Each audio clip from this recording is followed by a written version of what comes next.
kembali ke dimana si Egi berada. Lelaki tampan itu membanting pintu setelah memasuki mobilnya.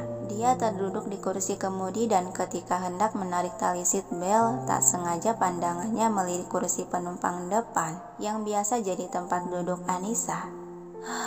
Hembusan napas panjang Egi mengunci sabuk pengaman dan menatap lurus ke depan disertai pukulan pelan di setir. Macan betina. Dia sedang apa sekarang? Gumam Egi pelan. Tentu saja dia sedang bersenang-senang dengan lelaki yang bernama Alan itu kan? Sinis Egi seraya memutar kunci untuk menyalakan mesin mobil lalu melajukannya keluar dari area parkiran dan keluar gerbang bergabung di jalanan kota dengan kendaraan lain. Hiruk pikuk keramaian di luar mobil yang berasal dari kendaraan lain juga orang-orang sekitar tidak membuat kekosongan dan kehampaan dalam hati Egi merasakan keramaian tersebut. Entah kenapa dia lebih merindukan akan kebisingan celotehan yang selalu diciptakan oleh Anissa dibandingkan keramaian itu. Sepi sekali jalanan ini, gumam Egi dan dengan sengaja dia menekan tombol play untuk menyetel musik hingga mengalunlah musik rock yang dia sukai. Namun hal tersebut bukan membuat Egi terhibur, malah membuat dia semakin teringat akan Anissa dengan kejadian dirinya pernah mengganggu gadis itu dengan alunan musik rock. Dengus dan senyuman kecut nan pahit di bibir tipis Egi teringat perdebatan dia soal musik rock. Sengaja dia menaikkan volume musik sehingga terdengar cukup keras sampai keluar mobil untuk menghilangkan bayang-bayang Anissa yang selalu muncul dalam benaknya. Mobil putih tersebut melambat dan berhenti di tempat biasa sahabatnya menunggu. Dan tidak butuh waktu lama si Ray mengetuk kaca jendela mobil. "Oi, buka bro." Egi membuka kunci pintu mobil dan membiarkan lelaki itu memasuki mobilnya. Ray menutup pintu dan mengambil duduk di kursi penumpang depan lalu memakai seat belt. "Gi, lo udah budek atau lagi hajatan sih? Nyetel musik kenceng amat kayak speaker kondangan aja lo. Bising di telinga gue," cerocos Raihan dan menekan tombol off. Tanpa menanggapi ocehan tersebut, sengaja Egi kembali menekan tombol on hingga musik itu menggema lagi. Lalu dia membelokkan setir untuk melajukan mobilnya kembali ke jalanan. Bising telinga gue." Merasa terganggu dengan suara keras musik, Ray mengecilkan volume suara musik. Namun Egi malah mengeraskan kembali suara volume musik tersebut yang bahkan lebih keras dari sebelumnya. "Gi, gue pusing bro. Mana musik rock lagi yang lo setel? Kecilin apa volumenya?" gerutuan Raihan dan kembali mengecilkan volume. Egi dengan keras kepala menaikkan kembali volume musik tanpa menghiraukan protes dari sahabatnya itu. "Gi, telinga gue masih normal bego. Lo nyetel musik bener-bener kayak speaker toa tahu. Kecilin woi, bisa-bisa budek nih telinga gue," cerocos Raihan sembari menurunkan volume musik. Lalu menutup layar audio mobil dengan telapak tangan agar lelaki itu tidak bisa menaikkan lagi volumenya.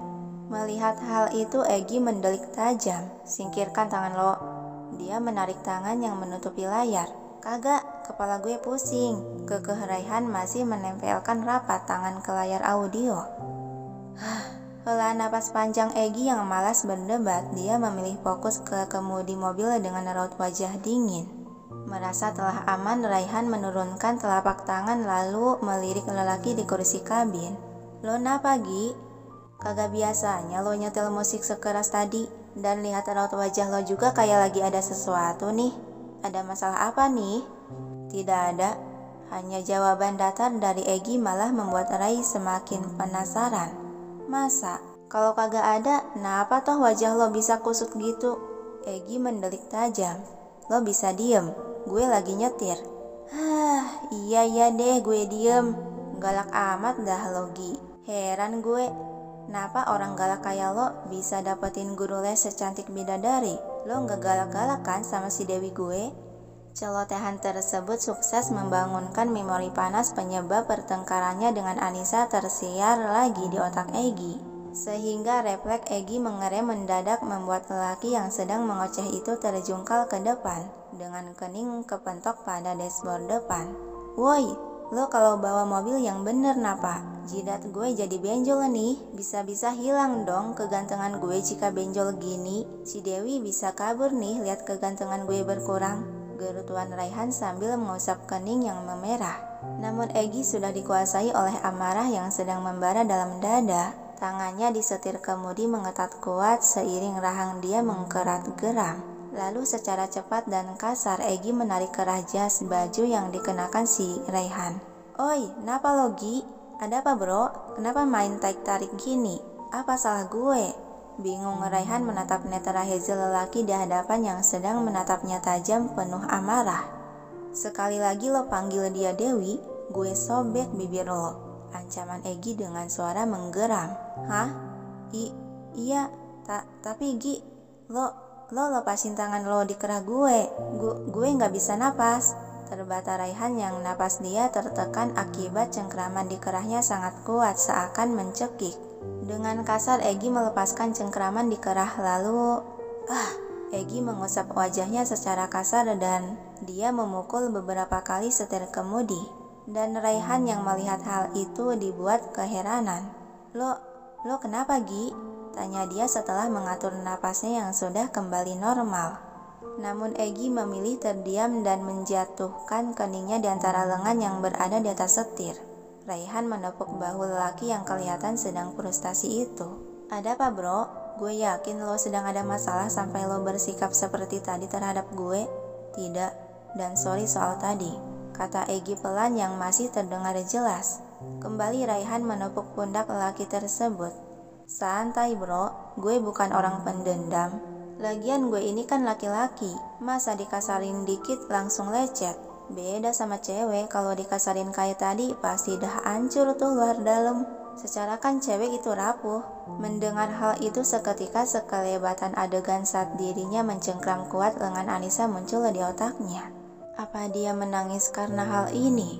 Gumam Egy masih tertangkap dengar oleh indera pendengar Raihan. "Maksud lo apa jangan-jangan lo pernah bersikap kasar kayak tadi ke cewek?" selidik Raihan dengan mata menyipit curiga yang dibalas manggutan tipis dari Egy. "Gue refleks." Kedua mata Raihan melebar tak menyangka sahabatnya yang dikenal dingin bermulut tajam, tapi tak pernah bersikap kasar sekalipun ke wanita, malah kali ini mendengar berita berbeda darinya. "Wah, seriusan lo? Siapa yang lo kasari Gi? Asilakah atau Bumisa?" Egy menggelengkan kepala sebagai jawaban tidak. Melihat itu terlintas dalam benak Raihan soal wanita pujaan hatinya yang menjadi guru les si Egy. Dia langsung mengajukan pertanyaan. "Jangan bilang lo sudah bersikap kasar terhadap si Dewi." Mendengar nama panggilan yang selalu membuat darah dalam diri mendidih itu, sontak Egy mendelik tajam. "Sudah gue peringatkan, jangan panggil dia dengan nama menjijikan itu lagi." Raihan tampak terkejut mendengar kenyataan bahwa wanita pujaan hatinya telah dikasari oleh sahabatnya sendiri. Dia malah ikutan tersulut emosi.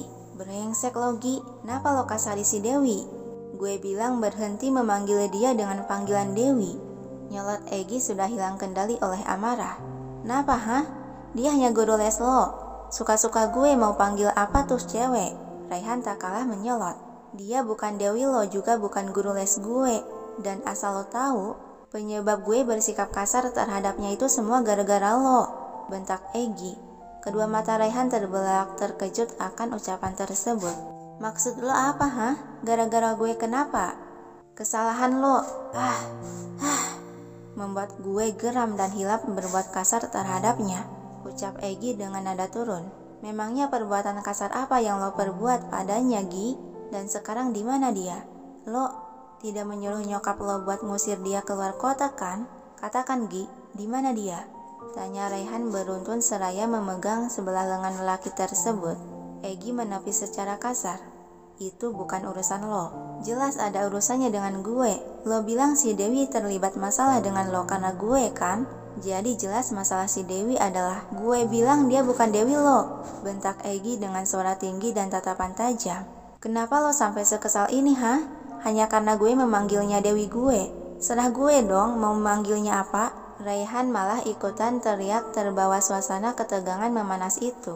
"Sialan, Dia bukan Dewi lo dan bukan guru les gue, tapi dia istri gue. Teriakan Egy yang sudah tak terkontrol lagi akan perasaannya yang sedang membeludak hingga refleks berteriak. Hah? Terlongo Raihan.